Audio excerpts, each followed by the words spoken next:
All right, so today is the July 19th. This is a home update that we got going on here.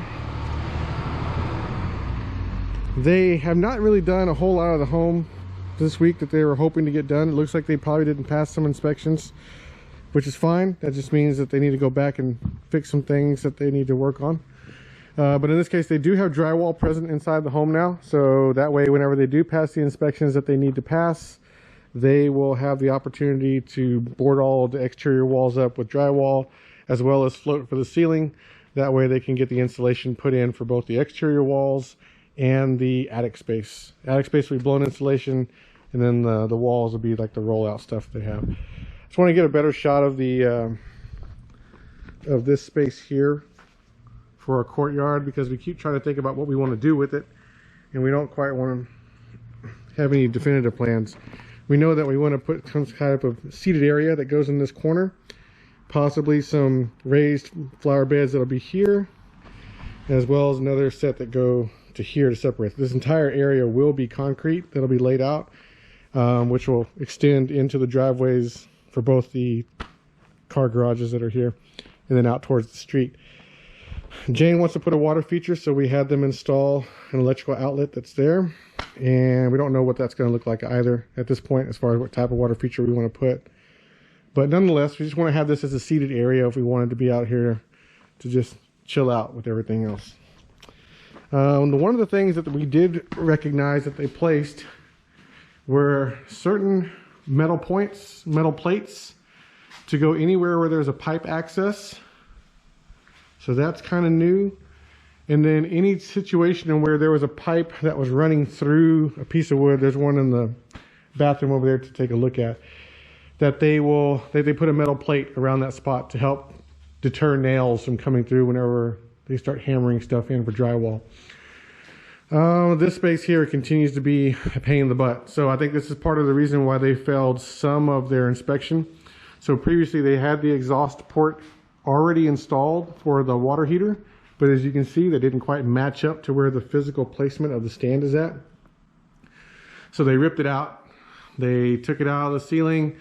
They're going to have to find a way to rerun it. It looks like they altered the position of this particular gas pipe as well. It used to be straight. I have to go back and look at some previous photos and whatnot.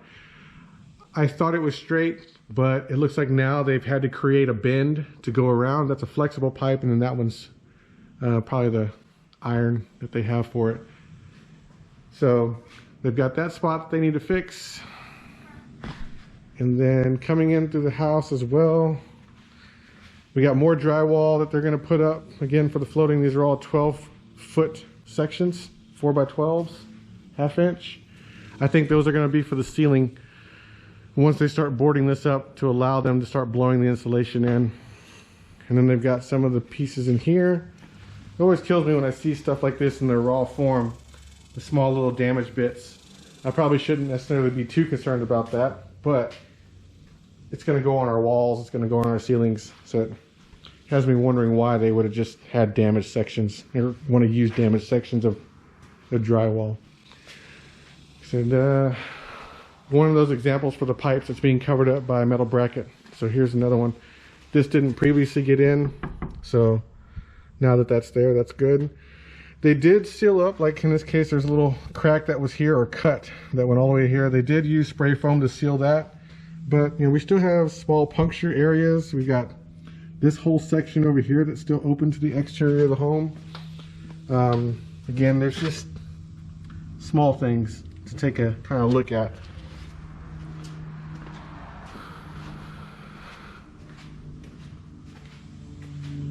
Not much more else changed. They got more metal plates back here too to protect those from this side. Another metal plate that's up there to protect that for the AC. And then there's like little metal kick plates just placed through other parts of the home to help protect where there may be electrical wires or where there may be water pipes that flow through. So that's good. I'm guessing those are part of the code things that they needed to catch up on, so I'm glad that they're finally in. And so really that's about most of what I was able to see that would have been some kind of definitive difference from one week to the next. So these plates are in place to protect the water lines there. Also up top, same goes for the exhaust port that's there.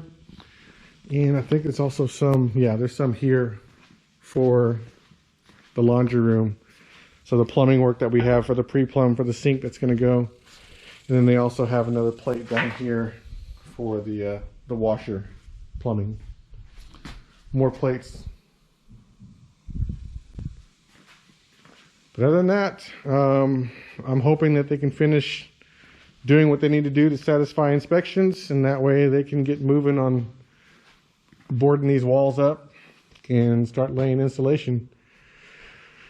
One of the things I need to ask is regarding our second charge point for our electric vehicle. So we know that we're going to have an electric vehicle in this garage. This will be where the Model 3 parks. And so since they have the sub box in here now, which is nice to see, they've got everything that's kind of labeled on what they should be, hopefully. So there's the section, and then coming over here, there's this section. It's kind of hard to see all the words and whatnot that are written on there. Nonetheless, we'll have one electrical outlet for a car, most likely in this area. That'll be a cheap install cost to us. However, since the 2-car garage does not have an electrical box, that means we're going to have another fuse put in here and have the 6-gauge wire run throughout the house all the way to the other garage. If I'm not mistaken, it's an 150-foot limitation for a 6-gauge wire to carry that particular amount of electricity. So hopefully it should be less. I mean, the house itself is just under 70 foot wide.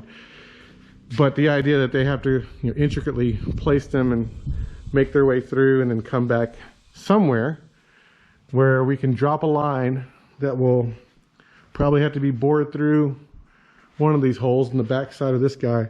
That way it can be dropped somewhere, most likely here in the center of the back wall of the 2-car garage. That's where I would like to have it anyway. I need to contact our builder to see if we can have an electrician come through and do that install while this is still like this. I'd hate for them to have to come do it after the fact. It just seems like a giant pain in the butt. No one needs to go through that.